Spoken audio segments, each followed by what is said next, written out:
first one here. Today, and I guess I screwed it up earlier today, so I have to do it again now. Today is November 4th, 2019, not, just fix that, not 2015. So I apologize for that from my earlier video. I don't know what I was thinking. So anyway, yeah, I got some more finished up out there, and I'll show you that in an upcoming video. But I wanted to talk about today, and I did a video on this a while ago, okay? But this time I'm going to give you 5 reasons of why this is going to be a real possibility, okay?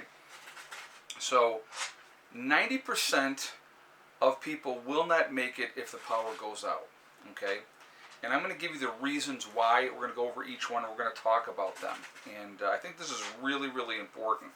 And so this is something, again, to think about, to prepare for, so you are not one of those 90%. And actually, there's things that you can do on here. Some things that if you have it, there's nothing you can do. But most of these things you're going to be able to do something about, okay?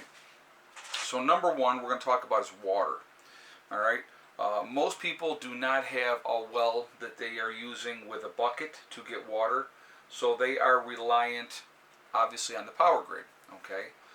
So what's going to happen is, especially, well, for a lot of people that small towns, cities and those type of things, they're reliant on the grid to, pump the water and all that type of stuff. So if you have a power outage that is countrywide, that is going to be, no idea when that power is going to come on, your access to fresh water is basically as soon as those towers are drained, there's not going to be any more water. So actually my advice to anybody, if you are not really prepared very much, if there's a power outage, fill up everything you can possibly fill up as soon as you possibly can, because as soon as those pumps are off and everything like that, it's not going to be very long until there's no more water pumping, okay? So with the loss of access to fresh water, now don't get me wrong, some people are going to have other ways to get fresh water, but a lot of people are not, and have no idea how to process and purify water.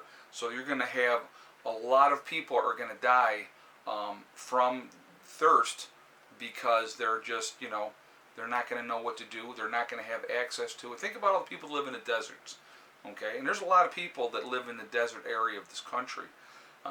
That power goes out, and now you've got no access to water. You're going to have what you have, and when that runs out, what are you going to do then? Okay, so that's number one. Number two is going to be food, okay? And so we're going to talk about, this is really important. Most people are very, very reliant in suburbia, also in the country, in the cities for sure. Most people are very reliant on the local grocery store and stuff like that for their food. So when the power goes out, what's going to happen is, most likely you're not going to have any more refilling of those grocery stores. Those stores will be looted and gutted out within inside of hours once people truly realize what's going on. So I had somebody had made a comment, well, if there's no power, the stores will lock the doors because they won't be able to ring up the sales and stuff like that. People that are desperate are not going to care about anything like that. So they're going to be doing what they have to do to get food, and if people are desperate, that's a very scary situation. We've talked about that before, okay? So that's number two. Now, obviously, some people have the ability to grow food, but a lot of people have no clue on how to do any of that, and so within inside of months, you're going to see a lot of people dying of starvation, all right? Number three, I was doing this, but it's number three, okay? No more climate control. So because of not having power, people are not going to be able to stay warm or cool, depending on what region of the country you're in and depending on what time of the year it is. So you're going to have a lot of people that are actually going, now obviously they could go south if they're in the north, but again, how prepared are they to be able to do that, to make that move, to get out of Dodge? So you're going to have a lot of people are going to die both ways, from the heat and from the cold, depending on what time of year this type of event would happen. Okay, so people are going to freeze to death in their own homes because they don't know how to keep warm. So again, these are all, now these first three are definitely things that you can have control over and do something about.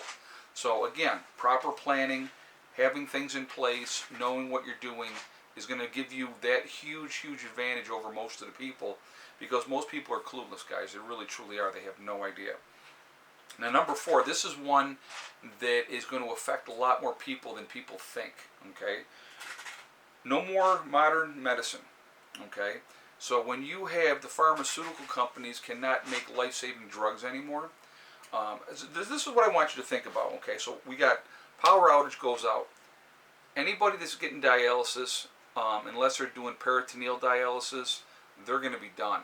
Okay, in short order, because not being able to have the dialysis done, and it has to use electricity obviously for that. Anybody on a ventilator, when the generators run out of gas and those type of things, those people are going to be gone. Anybody that's really truly compromised, if you have cancer, let's say you got diagnosed with cancer and you're getting chemo and you're getting radiation treatments and all that type of stuff, that all stops. There would be no more of that. So you're talking about a tremendous amount of compromised people that rely on life-saving medications and electricity to be able to get their treatments, to be able to get their dialysis, to be able to breathe. Okay, you're going to have a lot of people that are going to die because they're not going to have that availability. The cancer people obviously would last longer, but then cancer will take its toll, unfortunately, and there's not much you can do about it at that point. Okay, if you are on any kind of medication that you have to survive, you are limited. Your time would be very, very limited. So you're talking about a tremendous amount of people that we are going to lose because they're not able to have power to have treatments done or the medications that they need to survive. Okay, so that's one that, taking care of yourself, trying to be as healthy as you can. I mean, some things you have no control over, but that's something to really, really think about. Okay, and number 5 is going to be, and this is really one, guys, that I really want you to think about, and really putting yourselves in harm's way. The murder rate's going to go up. So I want you to think about this. There's an old saying, remember, don't ever run from the cops because you can't outrun the radio. Without communications, and cops rely a lot on communications to coordinate, to work together. If there is something going on, they need help, they're on that radio and communicating with each other and stuff like that. With no power, that's not going to be able to happen anymore.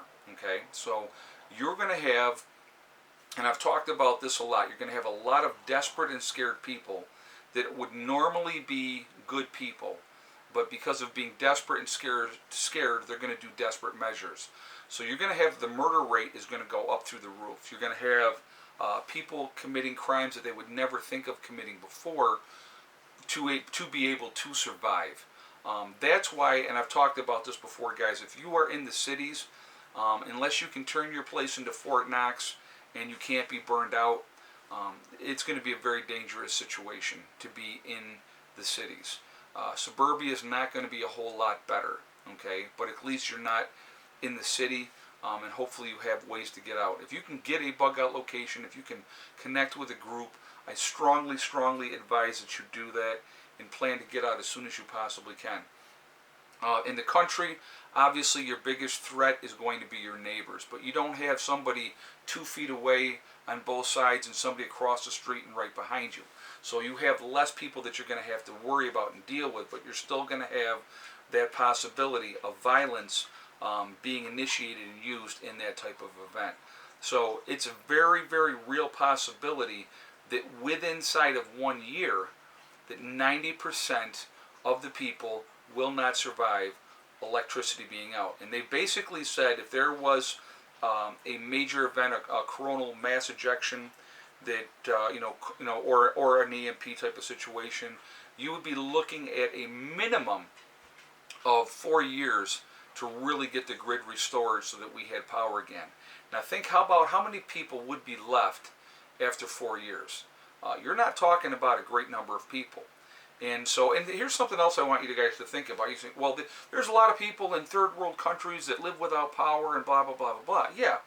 And a lot of them get help and stuff like that as well. We feed so many people in this world, so that would stop, okay? The United States, I mean. We feed a lot of people. So without that food production, there'd be no more production of food all over the world, okay? If there was a major event everywhere. And so you're going to see a lot of people dying of starvation. So again, I've talked about it over and over and over again, the importance of prepping, of being prepared, and I've emphasized food, food, food. Obviously water is always going to be number one, because without fresh water you're dead in 3 days. But without food, it's a slow, agonizing death. And you're looking at 3 weeks without food. So I don't think I want to go through that experience myself, but you know, it's a very, very real possibility that this type of thing will happen. So something to think about, something to wrap your mind around and stuff like that. And you know, just wanted to put this video out there so that people could take it in. Hopefully there's, you know, 4 of the 5 things we can do something about. So how do we avoid murder and stuff like that? Well, by being prepared, it puts you in a situation where you don't have to leave where you're at. If you have, you know, or if you get to your bug out location, you can have some semblance of safety. Now you're going to have to protect what you have. Don't get me wrong, okay? But if you put yourself in a situation where 4 of the 5 things that I just talked about that you do have some kind of control over, that's going to give you the advantage. All we're ever looking for, guys, is that advantage. Remember, something to really think about. 95% of the people in this country are not ready for a 2-week disaster.